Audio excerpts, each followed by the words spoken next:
Well, hello, and welcome to Can I Say Something? What You Got to Say. I am so excited about my special guest on today. As we all know, May is Mental Health Awareness Month. And how can I say something go without touching on the matters that are so wide and vivid in people's lives on today? Mental health is real. It really is. And so I'm excited to introduce to you my guest on today, which is none other than Shirley Collins-Clark. She is a licensed therapist, and I'm just blessed and excited that she answered the call and wanted to come on and share with us some things about mental health awareness. How you doing on today, Shirley? I'm wonderful, and thank you for inviting me to such a phenomenal show. I'm looking forward to our dialogue today. Thank you. Thank you. Now, as we get started, I have to go and I went back. I put it this way: I went back and I looked at the submission form that you completed, and on the submission form, it talks about what a title would be for your story, praise report, or informative information.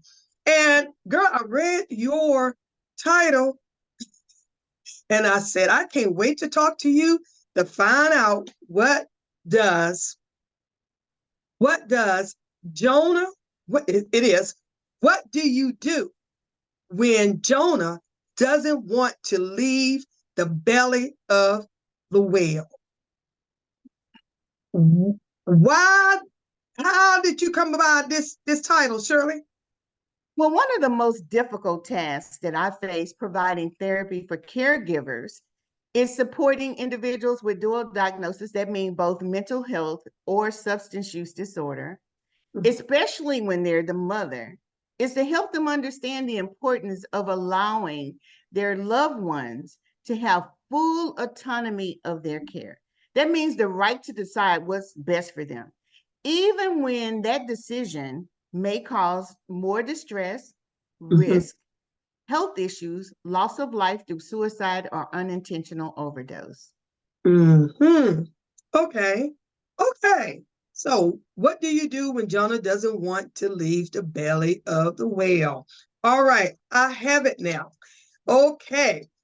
Now, so that my viewers can really get an understanding of what it is, I approached you on the lines of a caregiver. My mom was diagnosed with Alzheimer's. My son is bipolar, and I have become a caregiver for both. My mom is deceased, but I am a caregiver. I am a representative, and I am the mother in regards to my son and his mental health issues.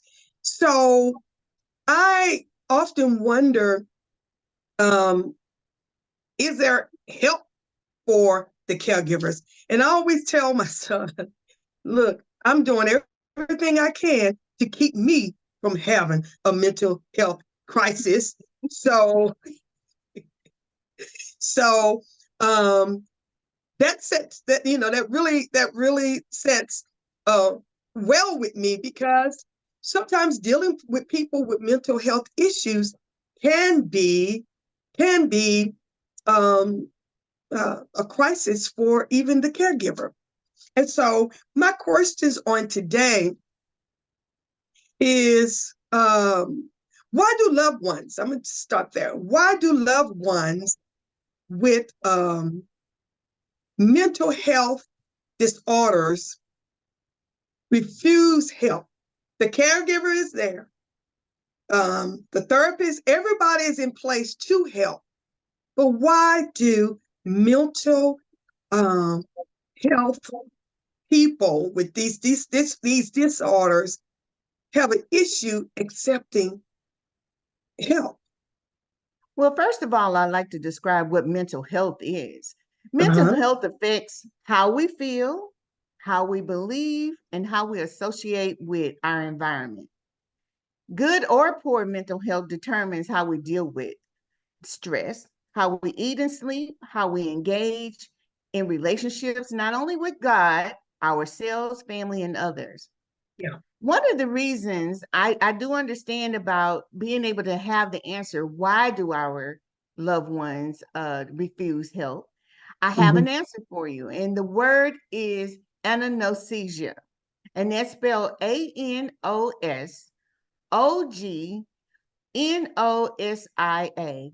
It's Mm-hmm. a malfunction of the human brain of individuals with severe mental health or that the brain has been rewired due to Mm-hmm. long-term substance use. Mm-hmm. Two things happen with the person with anonasia is that loved one has poor insight about their mental health. They become very defensive or they're in denial that they even have a problem. Yeah. They're unable to understand why others continue to pursue the matter. And the second reason is for the brain dysfunction or the chemical imbalance, which affects them in their frontal lobe, where responsible for involuntary movement, it's responsible for their expression of language and Mm-hmm. executive functions, which includes cognition, the way we think, motivation, self-control, and how one responds with the world. Mm-hmm. Wow. Wow. Well, thank you for giving us such a very detailed and in-depth view of what mental health um, disorders or a disorder is about. And so um, it's pretty normal for someone with a disorder, mental health disorder, to not be so willing to accept help. In the case what you just described, correct? Correct. A lot of time it's the stigma that's associated with mental health. No one wants to feel like, hey, I'm crazy, right? Mm-hmm. Or Mm-hmm. substance use disorder. No one want to say that I'm an addict, even though Mm-hmm. that's a negative term. I don't use it. But most people will say you're an addict or you're a Mm-hmm. drug head or you're something. No one wants to be referred to in a negative light as it Mm-hmm. relates to a mental health issue or a substance use disorder. Mm-hmm. Okay. So let me ask you this then. Since we have persons with mental health issues who does not want help, and even in the midst of them doing things that could be detrimental to them or to others, how can we as caregivers not allow, now I'm talking about the caregiver now, how can we as caregivers not allow stress or or resentment to become a part of our makeup while taking care of persons with substance abuse disorders or mental health disorders? Well, Okay. first of all, I like to encourage caregivers. I call it the great commandments of caregiving. It's two. Mm-hmm. It's like one, be God-centered. Learn to meditate, breathe. Oh my God, it's so important to breathe because God breathed breath into man before he did anything else. Yeah. Pray, trust and rest in God that he's your present help in every situation, that you can't do it alone, but you Mm-hmm. can get guidance from him on how to best deal with it. Then Mm-hmm. secondly, be mindful of your own mental well-being. It's kind of like when you're taking an airplane trip, the first thing they do is tell you to put the air mask on before you put one on your children, because if you don't get help, then both of you will fail. Putting Uh-huh. yourself first will mean when you're tired, get some rest. Uh-huh. Learn to say no when people asking you to do things. And most Mm-hmm. importantly, don't let pride keep you from asking for help, because pride will kill you. There are 9 common steps that a Mm-hmm. person can consider to reduce the stress of caregiving. One is accept that your loved one has the right to make their own decision. We call that Mhm. self-determination. Mhm. Secondly, is taking care of yourself, getting help from other family, friends, and spiritual advisors. Sometimes you need a break. So having Yeah. someone come over and maybe sit with that person or take them to a doctor's visit is helpful. Yes. Sometimes we need to take a step back and reassess our situation. Like, how much Mhm. am I wanting to commit and invest in this as a Mhm. caregiver? Be organized and plan your actions because that's helpful. Mhm. Slow down and breathe. Again, taking deep breaths, being able to think so gives you clarity of thought. Be Yeah. flexible and learn how to roll with resistance. Sometimes the way helping them is not the way you might have thought. You might have to change. Communicate your feelings by getting involved with support groups. Don't be afraid to research and find other groups that are dealing with the same situation that might be helpful to you. And find a specialist who can talk to you about your and maintaining your physical health as well Yeah. as your mental health. Yeah. Yeah. And I hear you, and I believe that every one of those things is very, very important for the caregiver. Very Yes. important for the caregiver. And in me, in my situation, I take a lot of interest in doing the things that I enjoy doing, even in the midst of being a caregiver and representative for my son. I make sure that I have my time for myself. And not only do I know it's time for myself, but because you know one thing I found out about Shirley, sometimes persons with mental illness, they want to consume your time when they have time. And that's the importance of self care.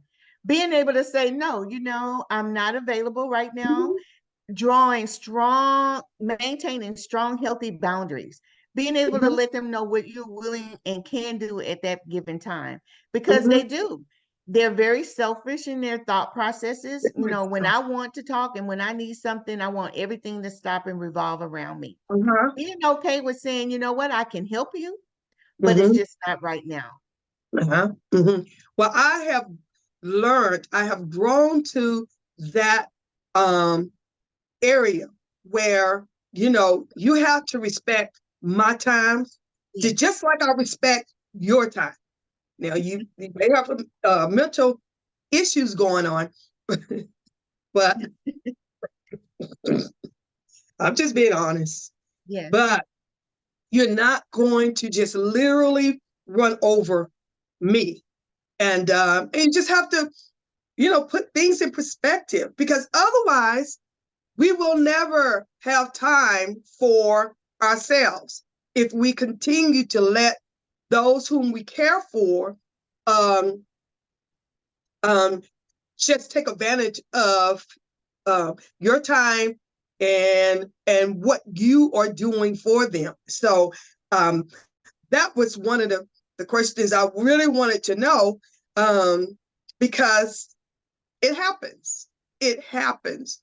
But then I said that, but then how can a caregiver maintain their mental health for themselves without feeling guilty? And I said all of that.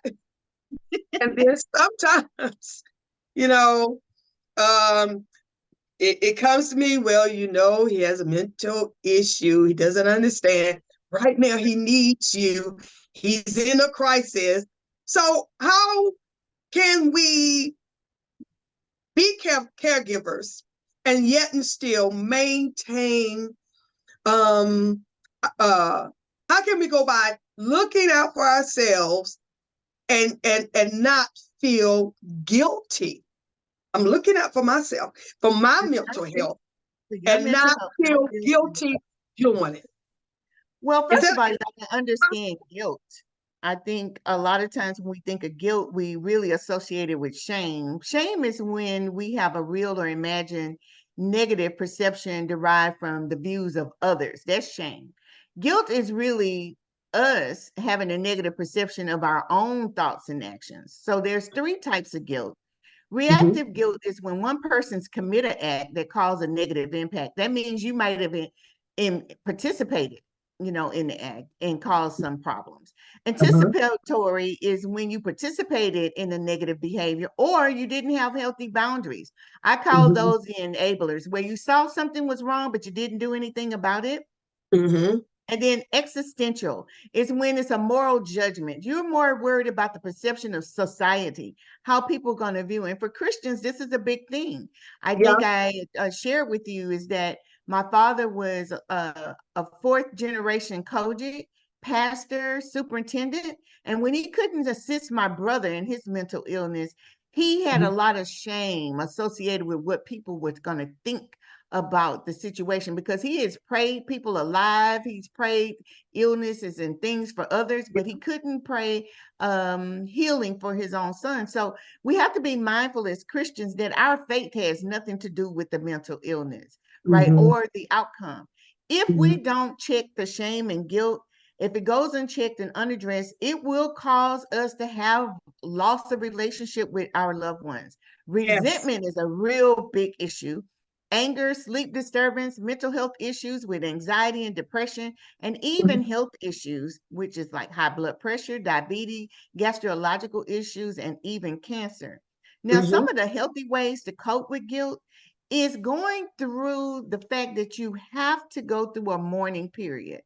A Mm-hmm. lot of us don't understand that we're mourning the loss of connectivity with the loved one or the loss of their loved one's life, depending on what decisions they make, that Mm-hmm. we don't have control over what our loved ones do.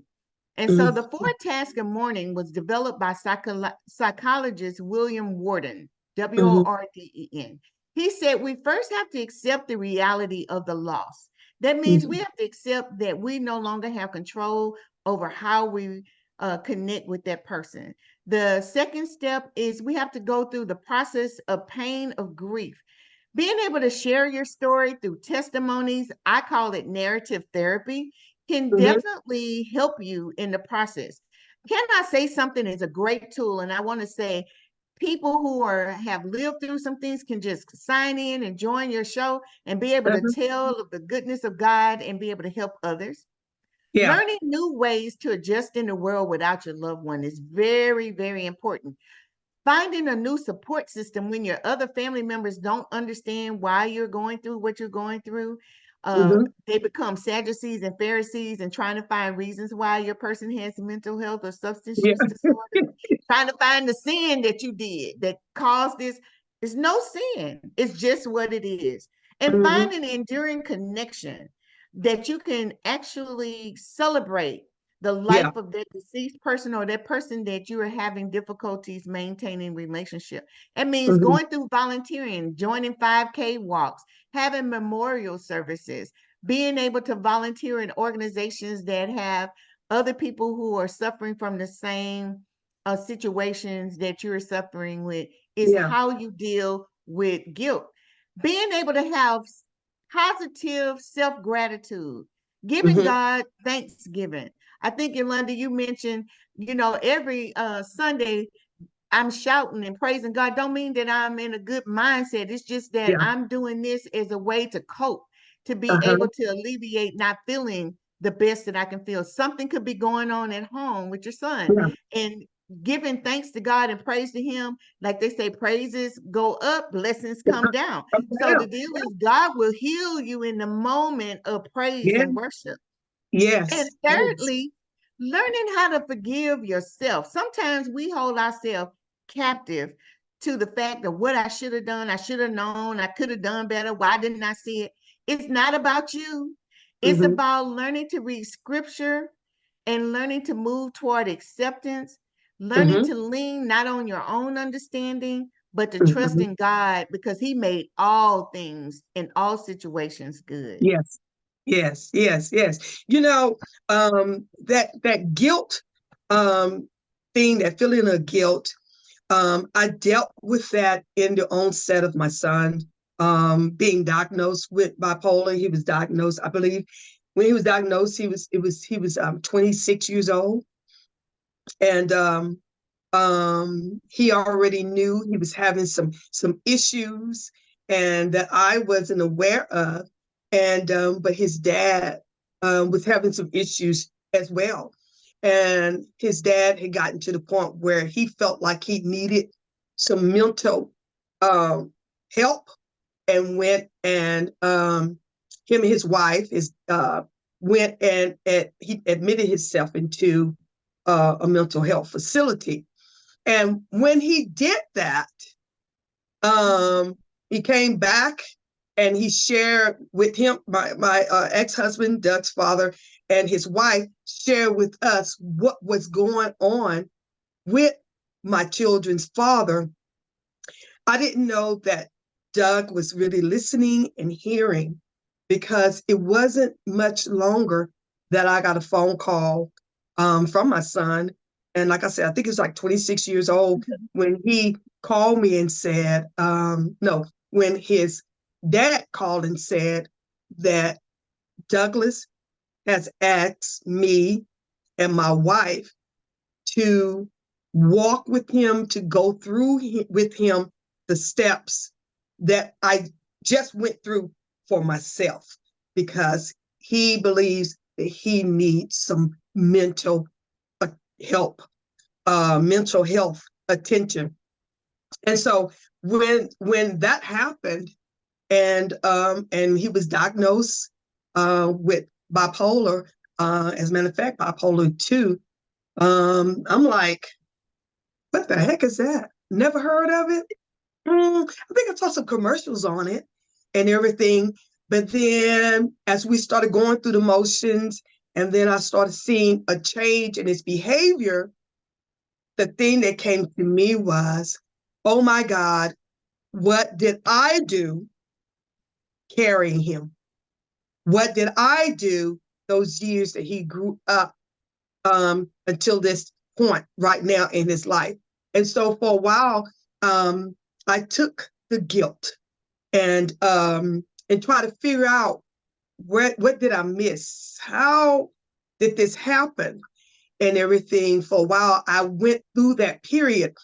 But then with counseling myself and everything, and realizing and looking at the entire situation and just reflecting on what I did do as a parent, I came to the realization that, sometimes we as children and adults, we make decisions in our life that are not always in our best favor.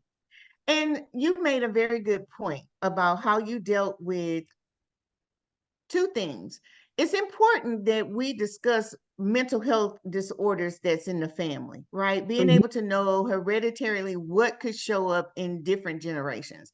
Having a knowledge of what to look for in our children, being aware by education is key. Understanding something, how can you ask for help when you don't understand what you don't know?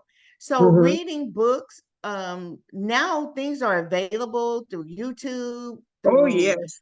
Google. There's a lot of webinars and trainings and self-help information that's provided to have a better understanding of mental health and substance use. NAMI is a great resource to go to, because they have videos, they have support groups, they can locate different groups. They also have trainings to help families understand how to identify mental health, how to live with mental health, how to get support for mental health, not only for the loved one, but for the person who is a caregiver, Yeah. right? And it's at your fingertips. You just call, or at night when you're laying in the bed, look at some of the videos. It actually have descriptions of what to look for, how to deal with it, how to manage. And then joining local support groups actually builds more safety. It's a safety Yeah. net for individuals who are going through, and you feel like nobody else in your family understands. That Yeah. is a wonderful way to build a new family of Yes. people who do understand, who Yeah. have gone through. They can share information that can help you with your loved ones, share information about how to get resources and financial support. it's just a wonderful thing, you know, to be able to research what it is for mental health. But it first starts with talking about it. Mm-hmm. I'm gonna tell you, so many people suffer in silence, and Mm-hmm. there's help available, but if you don't ask for help, then how do you Or get nobody help? know you need help. You Yeah, can't be how do helped. you get the help? Yeah. Yeah. And I think in the church, I'm really glad that the new movement for churches recognizing that healing of the soul and spirit is so important, and the body and mind, Mm-hmm. that given open opportunity for individuals to come to church and say, hey, I need help with this, that we have a list of resources. We don't Mm-hmm. have to always be able to do the work, but have a list of resources for where they Yeah. can go and get help is Yeah. so important, Very because we important. are the hospital for the sick, right? Yes. And the heavy laden and the burden down. So, you know, I'm Mm-hmm. just so happy that you're having this show to be able to talk about this issue, because it opens up a forum for people to learn about how to deal with mental health with before they even go and seek the help. They can hear Mm-hmm. about it and say, okay, I want that. Then understanding the difference of dual diagnosis, right? So a lot Mm-hmm. of times the substance use, like for your son with bipolar, it is Mm-hmm. not unusual for individuals who have mental health to seek after substance use to feel balanced, to Yeah. feel normal. They're Yeah. not using the drugs to get high. They're Yeah. actually using drugs to mitigate the mental illness, the paranoia, the uh, problems with sleeping, Yeah. agitation, Yeah. racing thoughts, you know, Yeah. thoughts of suicidal ideations. So the drugs help numb them. And Yeah. so when you think about the drug use, you have to really know what comes first, the chicken or the egg. Are we dealing with a mental health issue, or are we dealing with a substance use issue? And that's Wow. where a professional will be Mm-hmm. able to help you decide which is what and what kind of help do they need. Wow. Okay. Now, I was going to ask you about the support groups, and you pretty much summed that up. There are support groups out there, and I was going to ask you a question about, well, not really ask a question, but I was just concerned about sometimes family members do not understand, and you touched on that. Family members do not always understand. And I always say, you will never understand this, Shirley, unless you are walking in these shoes. Because one of the things I learned with dealing with persons with mental illness, and even when my mom was not bipolar, but she was Alzheimer's, when, we had to learn that she's there, you're talking to her, but they are not always in tune to what you're saying to them. And so I had to learn that just because I'm thinking this way, feeling this way, and it should go this way, does not mean that the person who is dealing with the illness see the same way, hear the same thing, or desire to do the same thing as we as caregivers desire to do. And so I have found out that I have to be patient. I have to keep my ideologies pretty much to myself, and just be mindful that I'm I'm here, and they may be here, or they may be here and I'm up here, but just realize that we are looking at things, seeing things, and hearing things two different ways. And Yes. and when you learn that, and come to the fact that there is an issue here, there's a problem here, then as a caregiver, you can somewhat not relax, but learn to take one step at a time, one day at a time, even one moment at a time. Because when you deal with mental ill persons, they can be having an awesome conversation, everything could be fine, but you can say the wrong word that And set trigger. them off. Yes, set Yeah, them off. yeah, I think yeah. what is one of the techniques that I use, especially moving people for help, especially this works not only for people with mental illness, but Mm-hmm. also for the elderly parent that you have to care for who feels like, I'm the parent, I can tell you what to do. I've been telling you what to do all of life. You can't tell me what to do, right? Uh-huh. It's called the LEAP method. Yeah, I It was was going to ask you designed about. Yeah, the LEAP method. It was designed by Dr. Xavier Amador, who is a distinguished psychologist. He authored a book called I Am Not Sick, I Don't Need Help. He created this method after years of struggling with his brother with schizophrenia, trying to get him to stay and take his medication. And Mm-hmm. so there's four things that you have to do in the LEAP method to work in partnership with your loved ones. Listen, empathize, agree, and partner. And Okay. when I say listen, that means that the caregiver must use reflective listening skills, not already ready to answer the question that you think that the person is trying to say, but actually Mhm. putting yourself in their shoes Wow. without interruption, without judgment, Yeah. to be able to try to understand what they're saying without trying to manipulate or redirect the conversation to where you want it to go. Listening is very key. All of us can I had stand to to you. learn, and that's one of the things I had to learn to do is shut up, Yolanda, and listen. Just And listen. listen. Yeah. Keep your little innuendos to yourself. Watch your face when they're talking to you. You can't be, rolling your eyes and everything because, they want, when they do speak, they want your full attention. Attention, attention. Uh-huh. I Uh-huh. think So I had Bishop to learn says that, it Shirley. best.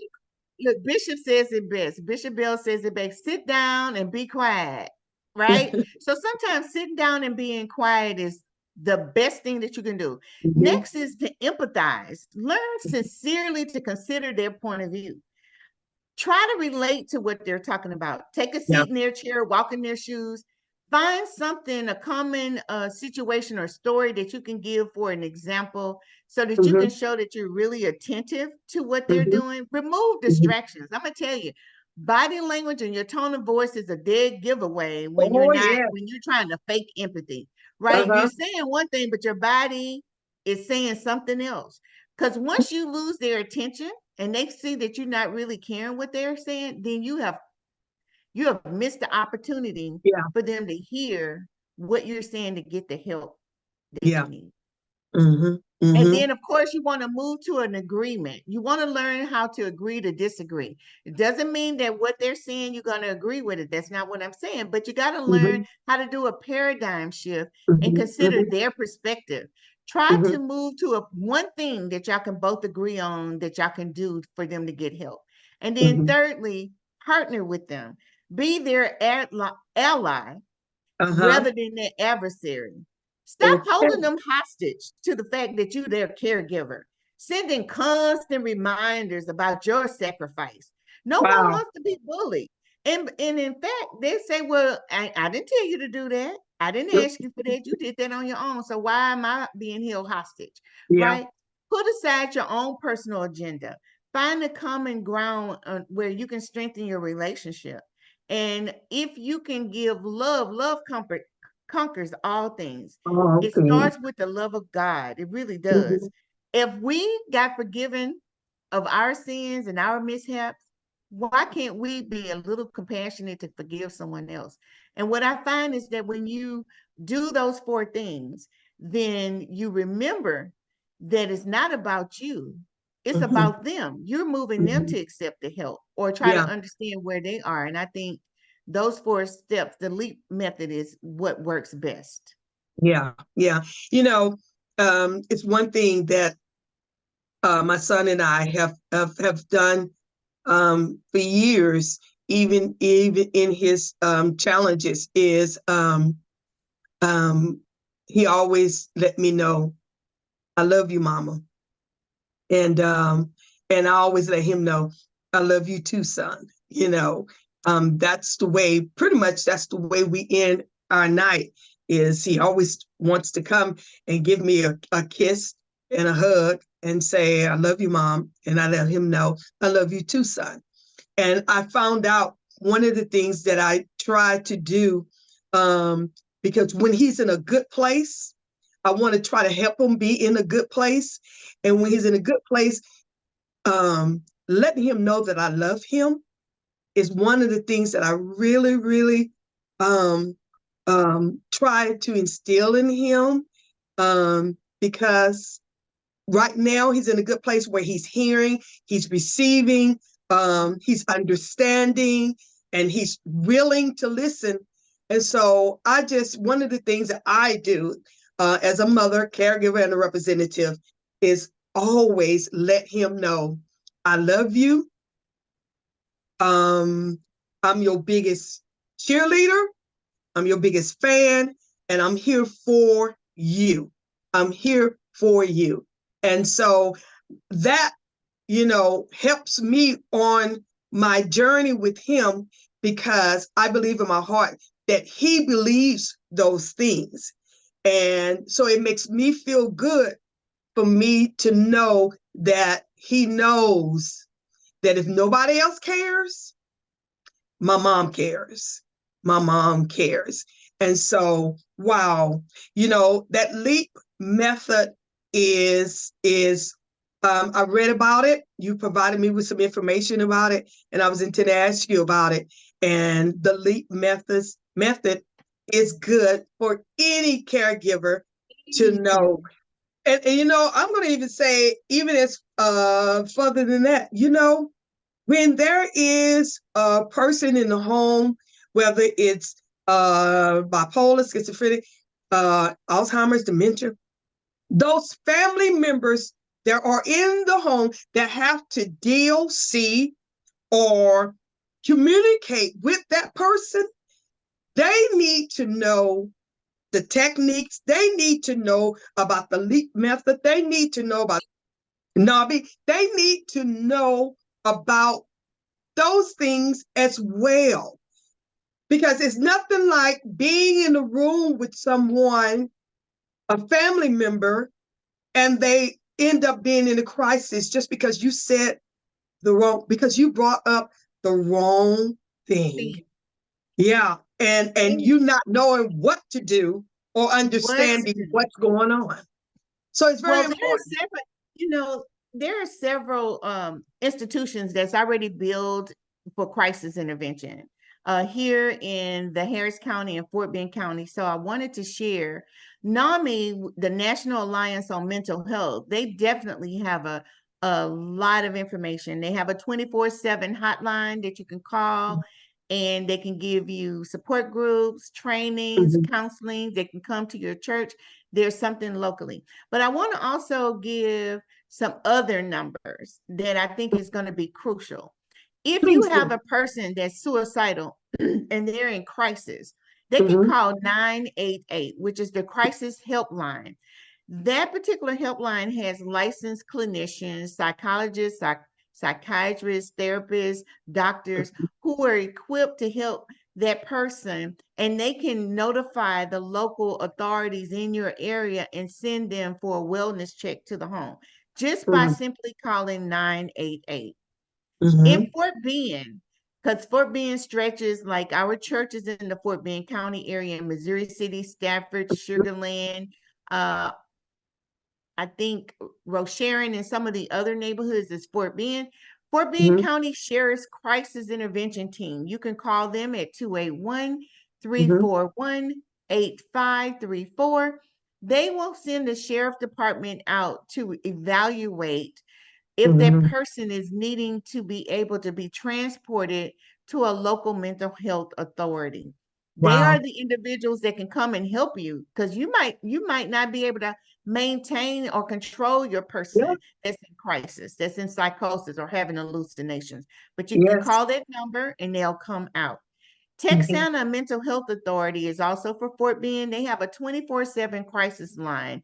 You can call them at 866-483-9262. Not only do they send someone out along with the sheriff's department to evaluate the situation in your home, but if that person is able to be taken in, they have a observation clinic. They also have temporary housing until that person is stable. Mhm. For Harris Mhm. County Mental Health Authority, it's Mhm. 713-970-7000. They have a mobile crisis outreach rapid response team that, just like Fort Bend County, will come out and do an assessment and take the person for inpatient observation and hospital stay. And then if that person needs ongoing treatment and therapy, then they can get it through the Harris Center. For Mhm. caregivers who just wants to be in an alliance of other family caregivers, there's Mhm. Fair Family Caregiver Alliances. And that's 1-800-445-8106. They will connect you with a support group or a process group in your area of other caregivers that can relate to where you are. And then the United Way 211 helpline will link you to resources over and above just mental health. Sometimes you might need peer support or utility or housing assistance to pay for rent or food or clothing, or have Mhm. access to other services. The 211, just by dialing 211, will link you to United Way, and they'll be able to ask you a few questions over the phone and be able to give you some references on where you can go to get the help that you need. Wow. Wow.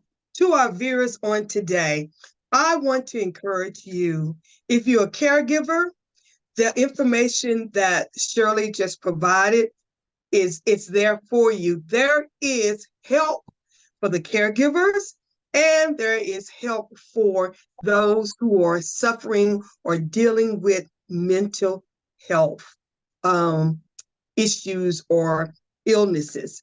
And so, to our viewers on today, I hope and pray that you were blessed and that you heard what was shared with you on today. And I want to say thank you, Shirley, for taking the time out to to do this, because it is a issue. It is a great concern, and if we don't know, then we can't be helped. But when we do know, we can do better. And so I just want to thank you for being a guest on the show and providing the viewers with this information. And I want to encourage the viewers to please be encouraged in your situation. There may be someone who's listening who may have been diagnosed, may be diagnosed as bipolar or person who deals with depression or something. I want to encourage you. I want to encourage you to stay involved and connected to the resources that are out there to help you. Please do that. And like to the caregivers, the moms, the dads, the family members who have taken your precious time to spend time with that individual, that relative, because see, everybody can't do it. Surely everybody cannot do what we as caregivers do. And that's why it's so many of them that are homeless on the street, because everybody can't do it. Between that is being said to you in a crisis matter and versus that conversation or the way they normally talk. And so sometimes when they're in those crises, they can say some things that can really hurt. And, and if you don't understand as a caregiver, if you don't understand as a family member, then the first thing we want to do is cast them out, put them out, or don't want to have any more relationship with them just because of their reaction of what they said during a crisis. And I realized today that is why there's so many homeless or mental ill persons on the street, because nobody took the time to really understand what they are personally going through. And so that's where the empathy that you talked about comes in. You have to be able to have empathy to move forward and to accept and deal with people when they are suffering from mental health disorders. So once again, thank you, Shirley. I appreciate you. And Shirley, again, I can't say thank you enough because there's so many of us that needed to hear this information, which has encouraged me and has given me what I need to move forward in my situation that I'm in today, dealing with my child. And so thank you. And if you don't have anything else to say, once again, thank you to the viewers, and we will see you next time on, can I say something? What you got to say?